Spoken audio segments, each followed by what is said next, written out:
Hello, ladies and gentlemen. Peace be upon you. Welcome to our first video on the role our government can play in revolutionizing Nigeria. The title of this video is Bad Governance and System Failure in Nigeria. Offenses and crimes are on the increase on a daily basis in Nigeria. Citizens of Nigeria are suffering from a series of crimes ranging from poverty, highway attack, kidnapping, murder, manslaughter, assault, burglary, advanced fee fraud, otherwise known as 419 in Nigeria, abuse of office privileges, terrorism, cyber crimes, bribery and corruption, money laundering, drugs importation, printing of fake currency,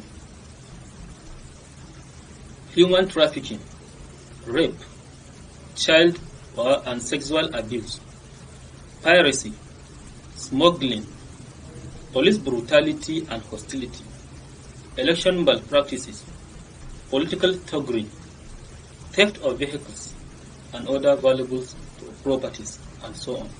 All the above and other crimes and offenses are happening in Nigeria as a result of bad governance on the part of the ruling class, as well as some other series of problems on the part of the masses, which I discussed in brief in the previous, that is, introductory video.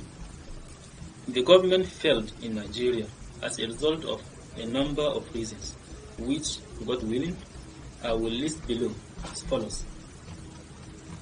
Number 1. The first problem that caused government failure is the inability of the past and present administrations in Nigeria to have absolute control over the people they govern. First of all, the government does not have a record of all the citizens in Nigeria. She does not know the number of citizens in the country. She does not know where each and every citizen lives, or what he or she is doing in order to earn a living. She does not know what each and every citizen owns in terms of landed properties, vehicles, cash at hand or cash at bank, other assets, etc. The government in Nigeria does not know the whereabouts of each and every citizen in the country. In fact, the government in Nigeria, both at the federal and state levels, do not have even accurate records of all the people working in the public sector, talk less of having an accurate record of all the people in the country. In Nigeria, one can commit a crime, and the government will find it difficult to trace him or her. The government does not even know him or her in the first place. She does not know where he or she lives. She does not know anything about him, which makes tracing him a little bit difficult. How can this type of government have absolute control over her citizens? Number 2. The second problem is corruption. Although corruption has been identified as the biggest problem this country is facing, the various governments that came and passed, as well as the present one, failed to curtail it and stop its menace after several attempts. There is corruption in all facets of life of Nigerian citizens. There is corruption in the executive, in the legislature, in the judiciary, in the military, in the police, in the custom and immigration, in the power sector, in the ports, in the financial sector, in the commissions, in the anti-graft agencies, in education, both lecturers and students, in the oil sector, etc. In short, there is corruption in any government establishment. For the majority of people working in the public sector, their aim is always to find a way to enrich themselves by all means. The worst part of it is the fact that in Nigeria, there is corruption even in the private sector. both formal and informal. There is corruption in our markets, auto repair centers, in our bricklayers, carpenters, plumbers, electricians, transport workers, name them. In short, there is corruption everywhere in Nigeria. Even the Fulani woman who lives in the bush is corrupt in Nigeria because she knows how to mix her pure cow milk with other substances in order to increase its quantity and earn more money. The danger is the fact that the hearts, minds, and thinking of the majority of Nigerians are also corrupt. Even a beggar on the roadside, his mind is corrupt. Give him the chance and you will see wonders. As a result of corruption prevalent anywhere in Nigeria, the country, which has abundant human, natural, and mineral resources, failed to make good use of these resources to make life meaningful for the common man. The third problem on the side of the government is the absence of any mechanism that can prevent people in both public and private sectors working in both formal and informal sectors of the economy from practicing this corruption, as well as other crimes and offenses, just as there is no any mechanism to discover the offenders after doing it. The so-called and the grabbed agencies established more than 15 years ago are not helping matters. In fact, they are only worsening the situation. This gives people the ability to do whatever they like without the fear of being detected and or punished. The fourth problem on the side of the government is her failure or refusal to take action against any act of corruption, as well as other crimes or offenses in the country. In the first place, people will be doing what they want and nobody will arrest, judge, or probe them, and then prosecute or punish them accordingly. Most at times, even if offenders are arrested and judged or probed, no any action will be taken against them. You will only be hearing the news in the media that they were probed, but nothing will happen from there. Tomorrow, you will see them being rewarded with juicy political appointments. At the end of the day, people continue to commit these crimes and offenses without any fear that they might face the consequences. Finally, the major and perhaps the biggest of all the above problems is lack of political will on the part of government and her officials to do something about the above mentioned problems.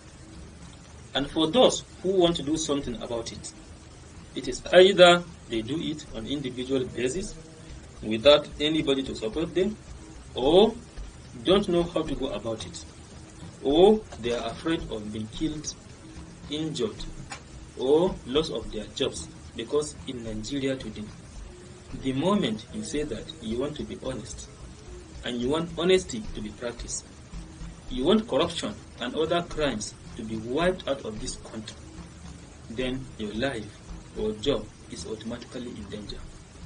They will start looking for a way to either eliminate you, implicate you, or set you up such that they will either use it to shut up your mouth, or they find a way to send you to prison where nobody will hear about you again.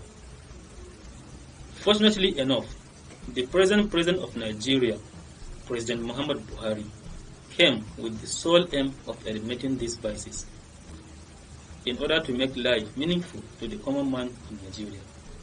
He promised Nigerians that he will bring change, based on which they voted him in the year 2015.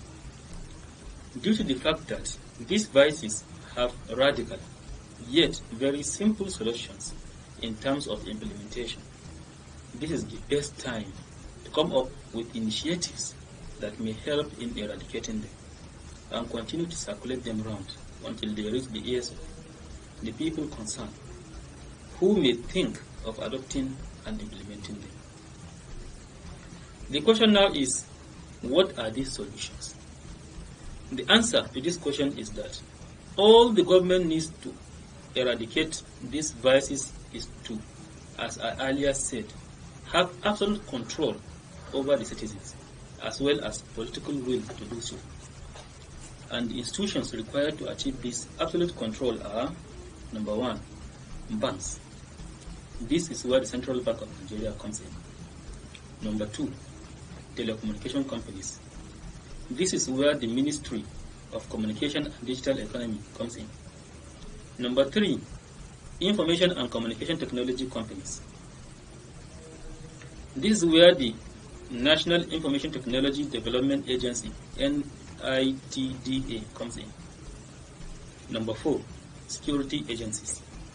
This is where the Nigeria Police and other related agencies come in. Number five, Ministry of Works and Housing.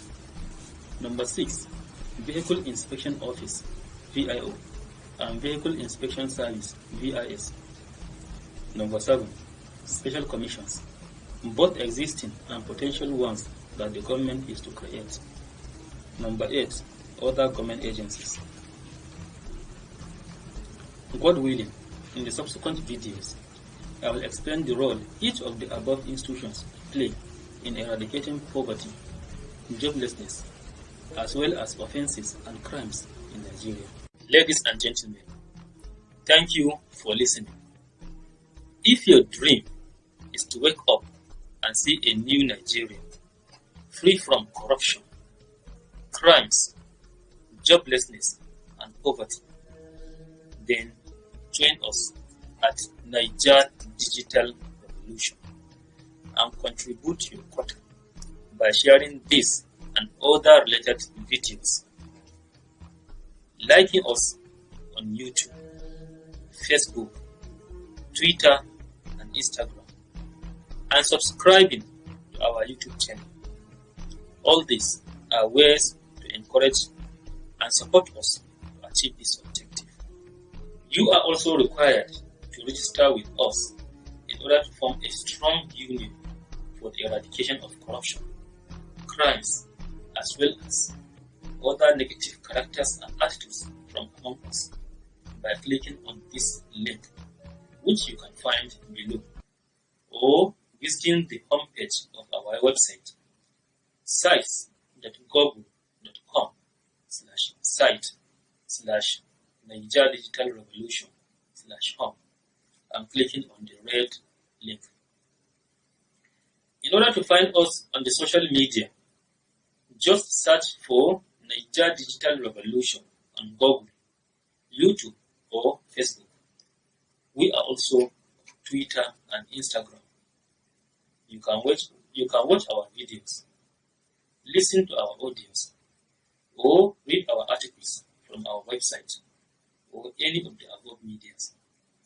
You can also contact us by sending us WhatsApp or Telegram messages through our Airtel line number 090-1255-8425.